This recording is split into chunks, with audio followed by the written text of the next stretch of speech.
Okay, we're going to look at a different type of rational equation.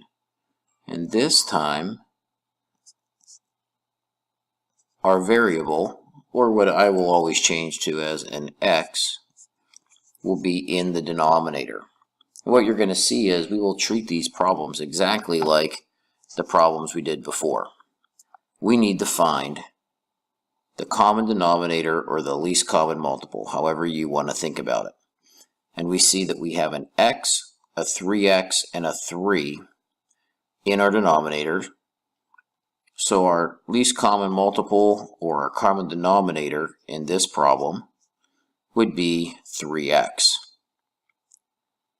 We take every single fraction and we multiply it by our least common multiple or our common denominator. Again, however you want to think about it. So 3 over x times 3x, my x's cancel. 1 over 3x times 3x, the complete 3x's cancel. 2/3 times 3x, my 3's cancel. Adjust my numerators. 3 times 3 is 9. Just left with a 1 and equals 2x. Go ahead and solve for x. 8 equals 2x. Divide both sides by 2. And x equals 4. Let's try another one. 1 over x equals 2 over x minus 3. One thing that will make these problems easier when you have fraction equals fraction. And again, you might want to make a little note. When fraction equals fraction, this is the only time that we can cross multiply. When fraction equals fraction. And that should make it a little easier to do these problems. So I will do x minus 3 times 1 and x times 2. X minus 3 times 1 is just x minus 3. X times 2 is 2x. And again, now we just solve for x. I will subtract x from both sides. So negative 3 equals x. One thing we have to remember, we must test our answer in the denominator, because remember, we're not allowed to have a denominator of 0. If I put the negative 3 in the left fraction, that's okay. Negative 3 as a denominator is fine. What if I put negative 3 in the right denominator? Would that work? It does work. Negative 3 minus 3 is negative 6. Negative 3 minus 3 is negative 6. And that's okay. So this does work. We must test our denominators when we're solving for x, when x is in the denominator of the original problem. I'm not going to show you how, I'm not going to finish this problem, but I just want to get it started for you. Remember, I just said that when we have fraction equals fraction, we can cross multiply. But we don't have that yet. Both of my fractions are on the same side of the equal sign. They're both on the left side. Is there any way you think we can get this fraction over to the right side of the equal sign? I would suggest that's how you would handle this problem in order to cross multiply. So move that second fraction to the right side and then cross multiply. I'll leave the rest up to you. What about a problem like this?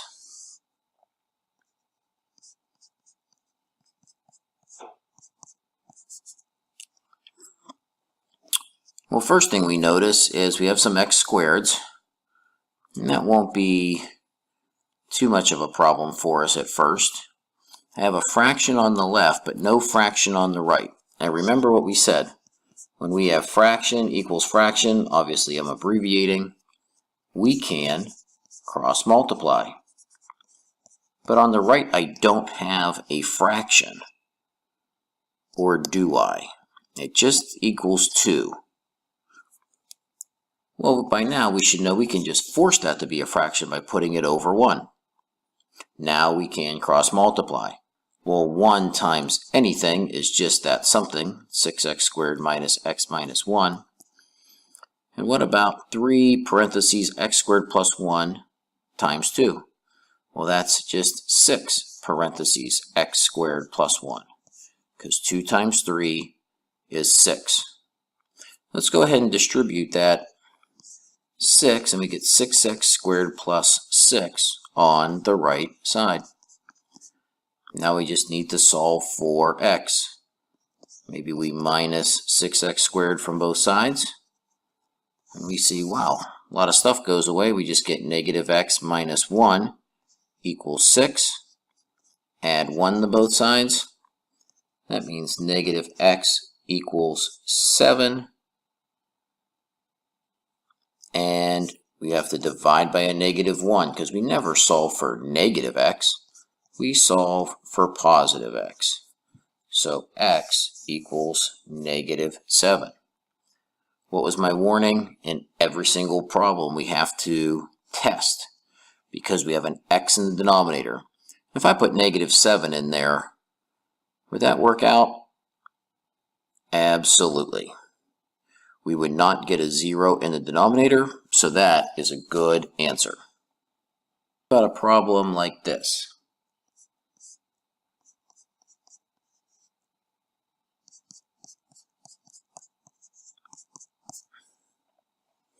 This should look very familiar to what we were doing with rational expressions before. We have 2 different denominators. So if I wanted to think of a common denominator or a least common multiple, easiest way, I've always said, to find a common denominator is to just multiply our denominators together. In this case, x plus 3, x minus 3. We take our common denominator and we multiply that times each fraction. So my first fraction, x over x plus 3 times by x plus 3, x minus 3. X plus 3's cancel, and I'm just going to write it out for right now. X parentheses x minus 3. What happens to my second parentheses? Or second fraction, I'm sorry.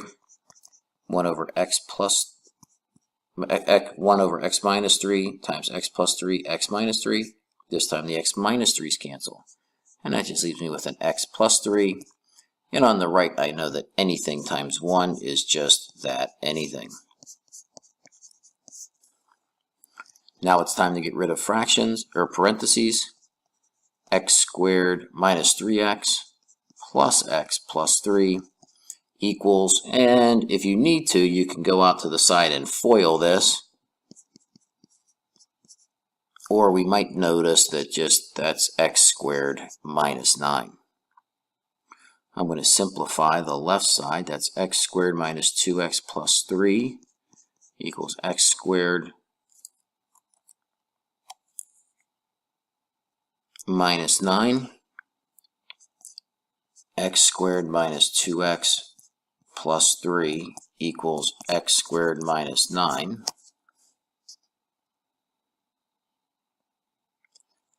Subtract an x squared from both sides, and those actually cancel out.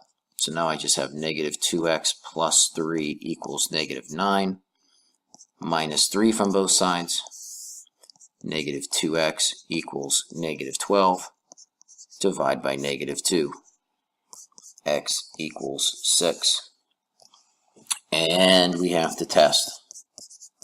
Just to make sure, go back to my original problem here, and I get no zeros in my denominator. And the last example, 3 over x plus 1 minus 1 over x minus 2 equals 1 over x squared minus x minus 2. 3 different denominators. First thing we should notice is that this denominator on the right is actually the 2 pieces from the left. So we can see my least common multiple will be x plus 1, x minus 2. And by now you might notice a pattern. When we multiply that by our first fraction, it's going to be 3 times what we don't have, which is x minus 2 in the denominator. The second fraction, it will be what we don't have, or x plus 1. And then in the right, everything would cancel. We would just be left with 1. Let's go ahead and distribute 3x minus 6. Negative 1 times x is negative x. Negative 1 times 1 is minus 1. Be very, very careful with that negative 1 there. Combine that, 3x minus x is 2x. Negative 6 minus 1 is negative 7. And solve for x. Add a 7. 2x equals 8. Divide by 2. X equals 4. Test that into our denominator, and we see that works.